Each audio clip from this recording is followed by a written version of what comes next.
Hello दोस्तों, मेरा नाम है सौरभ और आप देख रहे हैं सौरभ के ब्लॉग्स। तो दोस्तों, टॉपिक तो आपने नीचे पढ़ ही लिया होगा कि मेरी मम्मी को ब्रेन ट्यूमर हुआ है।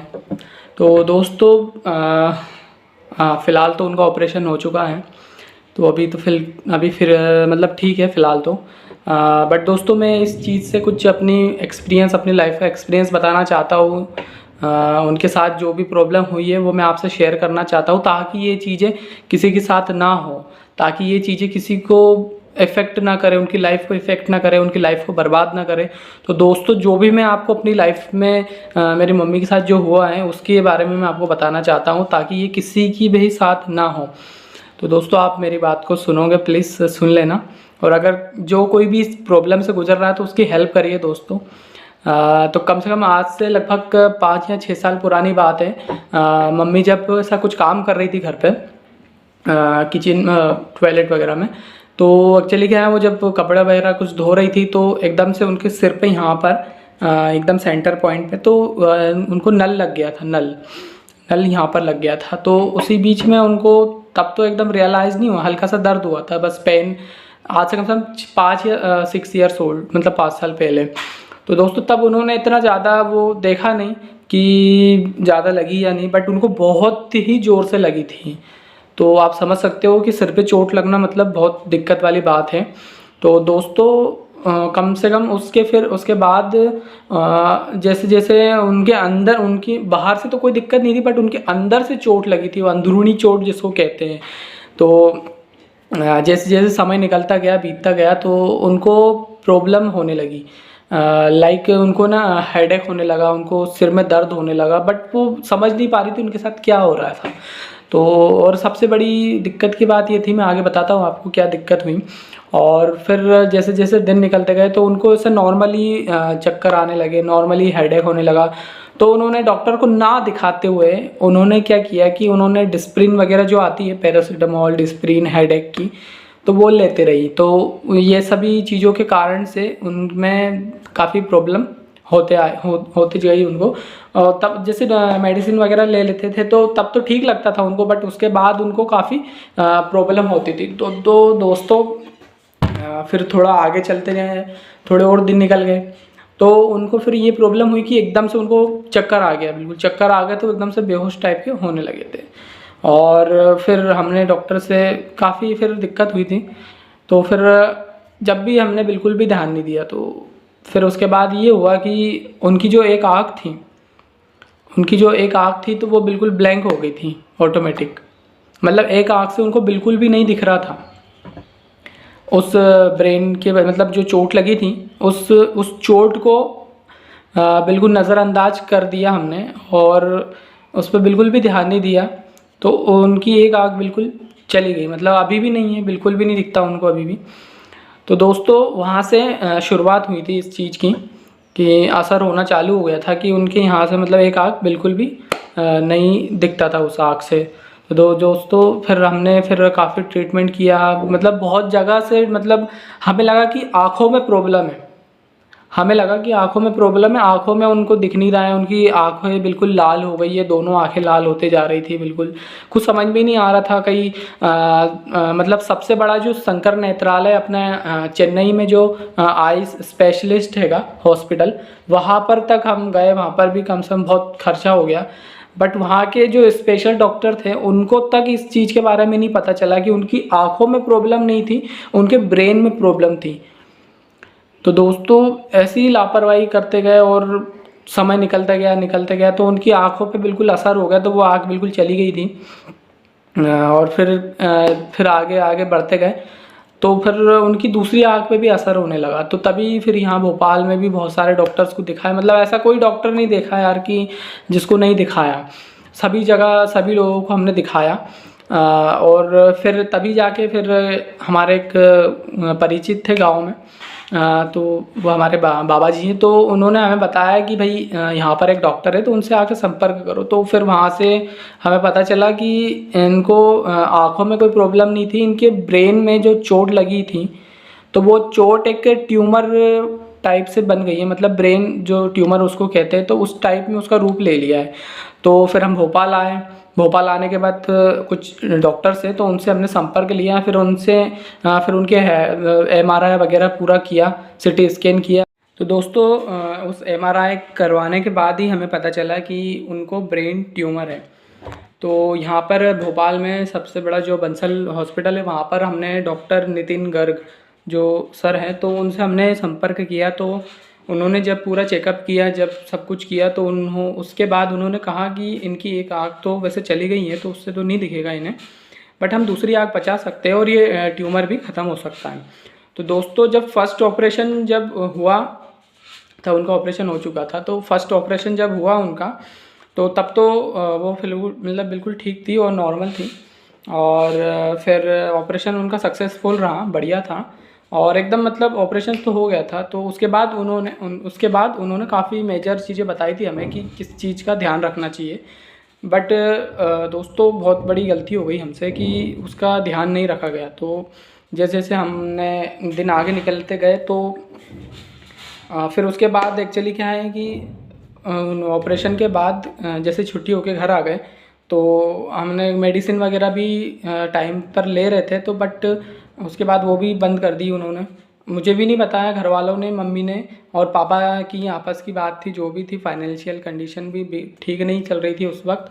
और डॉक्टर ने स्पेशली हमें कहा था कि ऑपरेशन तो हो गया है और ऑपरेशन के बाद जो आपको करना है वो थी सिकाई जो कहते हैं जी, मतलब जो भी कहते हैं, तो वो सिकाई उनकी करवानी थी। बट सबसे बड़ी जो मुसीबत थी कि वो सिकाई हमने नहीं करवाई। तो दोस्तों मतलब मम्मी और पापा एक्चुअली क्या है, पहले डॉक्टर्स के पास जाते थे, तो वही आना जाना करते थे। उस वक्त कम से कम आज से 2-3 साल पहले मैं इतना ज़्यादा वो उस चीज़ से जुड़ा मतलब नहीं था कि मैं डॉक्टर के पास आना जाना नहीं कर पाता था मम्मी के साथ, पापा के साथ।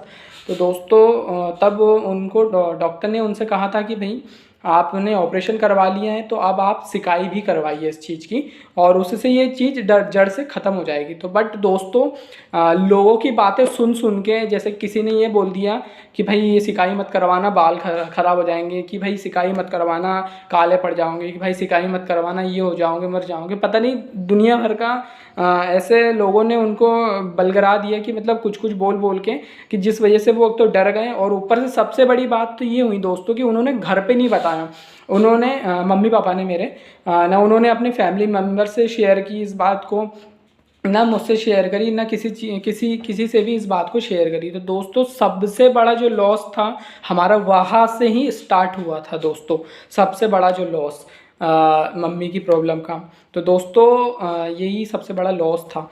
तो उसके बाद तो चलो ठीक है, उस चीज़ को अब डिनाई कर देते हैं, अब जो हुआ सो हुआ। उसके बाद फिर एक और डॉक्टर ने कहा कि भाई फिर हम जब उनको फिर से वही प्रॉब्लम होने लगी। एक बार तो उनकी आँख जो फर्स्ट वाली आँख थी वो तो अभी ब्लैंक है, वो चली गई थी, वो फर्स्ट ऑपरेशन के पहले चली गई थी। तो सेकंड जब इस आँख पर, ये जो राइट वाली आँख है, जो इस आँख पर असर होने लगा था, उनको इस आँख से भी मतलब दिखता था, बट आधा दिखता था, मतलब फ्रंट दिखता था बट बैक यहाँ से साइड जो भी नहीं दिखता था। तो दोस्तों फिर से हम डॉक्टर के पास गए। तो डॉक्टर ने यार इतना मतलब डांटा उन्हें, इतना उनको कहा कि तुम बेवकूफ़ हो, तुमने ऐसा किया वैसा किया, तुमने ना ऑपरेशन के बाद ना तुम दिखाने आए, ना मिलने आए, ना सलाह लेने आए, तो तुम्हें क्या ही फ़ायदा। तो दोस्तों फिर भी जैसे तैसे करके डॉक्टर ने फिर समझाया और बताया कि ठीक है सेकेंड ऑपरेशन करते हैं। जब तक दोस्तों जो ट्यूमर था वो काफ़ी बढ़ चुका था, सेकेंड ऑपरेशन में ट्यूमर बढ़ चुका था, जो कि सिकाई से ठीक हो सकता था, लेकिन लापरवाही ऐसी थी कि उसको ठीक नहीं कर पाया अपन। तो फिर उसके बाद जब सेकेंड ऑपरेशन हुआ, सेकेंड ऑपरेशन के बाद भी ठीक हो गया था, सेकेंड ऑपरेशन के बाद ठीक हो गया था। देन वो इतनी प्रॉब्लम बढ़ चुकी थी कि उसके लिए थर्ड ऑपरेशन करना बहुत ही ज़्यादा इम्पोर्टेंट और बहुत ही ज़्यादा ज़रूरी था। थर्ड ऑपरेशन दोस्तों भोपाल में नहीं होना था, वो third operation out of state था। उन्होंने डॉक्टर ने कहा था कि वो अभी ऐसे इंस्ट्रूमेंट और ऐसे मशीन्स वगैरह हमारे पास नहीं है अवेलेबल, तो आप ये ऑपरेशंस कहीं बाहर से करवाइएगा, जैसे मुंबई वगैरह में सबसे बड़ा जो हॉस्पिटल है वहाँ पर इस ऑपरेशन को करना पड़ेगा। तो दोस्तों फाइनेंशियल कंडीशन से डर कर पेरेंट्स ने ऐसा फैसला लिया कि ऑपरेशन नहीं करेंगे, और ऐसा उनके दिमाग में ख्याल आया, तो उन्होंने ऑपरेशन नहीं किया। और बस ऐसे ही धीरे धीरे लापरवाही करते गए, प्रॉब्लम बढ़ते गई, लापरवाही करते गए, प्रॉब्लम बढ़ती गई। और कहते हैं ना दोस्तों, जो होना रहता है वो होके ही रहता है। तो दोस्तों फिर ऐसा हुआ कि प्रॉब्लम इतनी ज़्यादा बढ़ गई कि इस आँख से भी उन्हें ब्लर दिखने लगा। मतलब इस आँख से भी, जैसे कि जैसे कोई अपने जो पर्दा होता है, पर्दे के आर पार कैसा दिखता है, एकदम ब्लर, बिल्कुल धुंधला सा, बिल्कुल वैसा उनको दिखने लगा। उनके सारे काम वगैरह सब बंद हो गए, मतलब वो खुद से अभी कुछ नहीं कर पा रही है। तो ऐसा प्रॉब्लम हुई। तो फिर डॉक्टर के पास गए, फिर उनसे फिर उन्होंने कहा कि चलो ठीक है, एक ऑपरेशन और करते हैं, बट इसकी एक कंडीशन है कि इनकी आंखें आ भी सकती है और इनकी आंखें नहीं भी आ सकती। तो बट ट्यूमर तो ठीक हो जाएगा, उसके बाद भी आप वो सिकाई वगैरह कर कुरा के वो चीज़ तो ठीक हो जाएगी, लेकिन उनकी आंखें जो है तो दोस्तों वापस नहीं आ सकती, या आ भी सकती है तो उसके लिए कुछ नहीं कह सकते। तो लगभग आज से 3 महीने पहले, आज से एक मतलब आज से अगर आज से 3 महीने पहले इनका ऑपरेशन करा चुके हैं।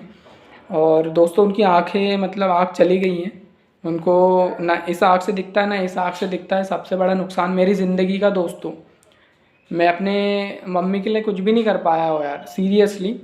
मतलब मुझसे ज़्यादा अनलकी इंसान इस दुनिया में कोई नहीं हो सकता यार, कि मैं अपनी मम्मी के लिए कुछ भी नहीं कर पाया, सॉरी। तो दोस्तों बस मैं आपको यही चीज़ बताना चाहता हूँ कि ऐसी गलती कभी ना करें यार, ऐसी गलती कभी ना करें। चाहे लोन ले लो, कर्जा ले लो यार, मतलब कुछ भी करो यार, अपने माँ बाप के लिए कुछ भी करो यार, जो बन सके वो करो यार। बस उन इन ऐसी अगर किसी को प्रॉब्लम है तो यार उससे इस चीज़ से छुटकारा दिलाओ, उसको डॉक्टर के पास ले जाओ, उससे उसके बारे में चर्चा करो लोगों से, उसके बारे में उसको समझाओ कि ये चीज़ ठीक हो सकती है, इस चीज़ से निकल सकते हैं बाहर दोस्तों। तो ये चीज़ ठीक हो सकती है यार, इससे डरने की कोई ज़रूरत ही नहीं है यार। और बिल्कुल मैं दोस्तों, आज आप उनकी हालत देखोगे तो मेरी मम्मी की हालत देखोगे आप, तो मैं क्या ही बताऊँ यार, इतनी ख़राब हो गई हैं कि कभी कभी मैं खुद नहीं उनको देख पाता हूँ ठीक से। अभी जो उनका थर्ड ऑपरेशन हुआ है, तो उस थर्ड ऑपरेशन से उनका राइट साइड पूरा पैरालाइज्ड हो गया है ना। मतलब हालांकि डॉक्टर ने तो कहा है कि कुछ टाइम बाद वो ठीक हो जाएंगे। और उनका जो ऑपरेशन हुआ तो यहाँ से बिल्कुल पूरा ओपन करके किया गया है। फर्स्ट ऑपरेशन उनका एक पैर से किया था और सेकंड जो है नोस वगैरह से किया था, तो तब तो ठीक था। बट अभी जो उनका पूरा यहाँ से ओपन करके ऑपरेशन किया है पूरा, तो वो ऐसी दिक्कतें हैं दोस्तों।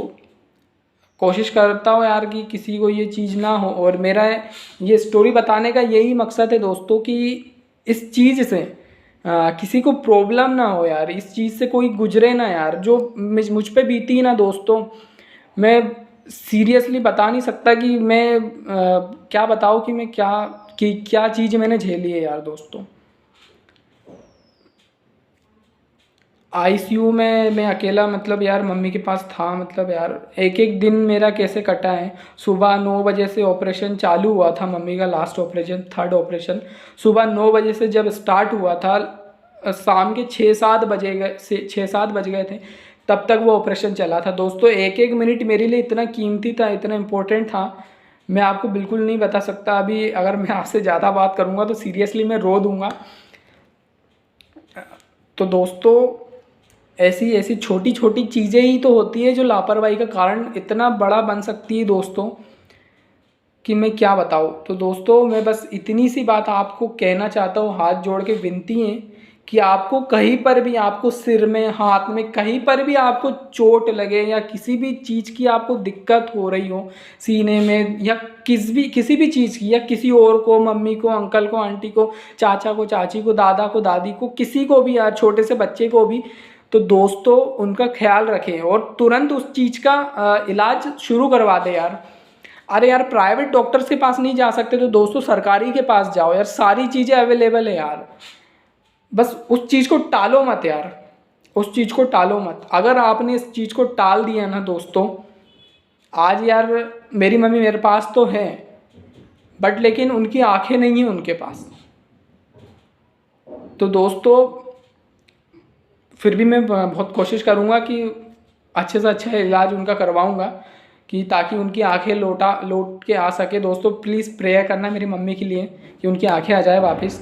तो दोस्तों मैं बस इस वीडियो से यही आपसे कहना चाहता हूँ कि जैसा भी हो अपना ख्याल रखें और ज़्यादा से ज़्यादा अपने घर वालों का ख्याल रखें कि अगर किसी को ऐसी चीज़ें हैं, ऐसी प्रॉब्लम है तो उसका ज़्यादा से ज़्यादा ख्याल रखें और अपने डॉक्टर से नियमित रूप से सलाह लेते रहें, उनसे संपर्क करते रहें, उनसे जुड़े रहें कि आपको ये चीज़ें कभी फेस ना करना पड़े। दोस्तों आई होप आप मेरी बात समझे होंगे और अपना ख्याल रखें। लव यू, बाय दोस्तों।